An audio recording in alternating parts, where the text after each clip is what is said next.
আসসালামু আলাইকুম। দেখছেন যে এগুলা টালি চারা বলে, রূপটালি বলে। অনেকজনে অনেকভাবে চিনে এই জিনিসটাকে।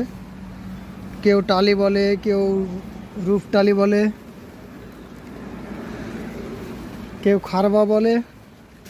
আমরা এটাকে সিমেন্ট বালু দিয়ে এগুলো করছি। আমরা কয়েক রকমের টালি চারা আছে, বিভিন্ন রকমভাবে করা যায়। ইনশাল্লাহ যারা করাতে চান, ইনশাল্লাহ স্ক্রিনে দেওয়া নাম্বারে যোগাযোগ করবেন।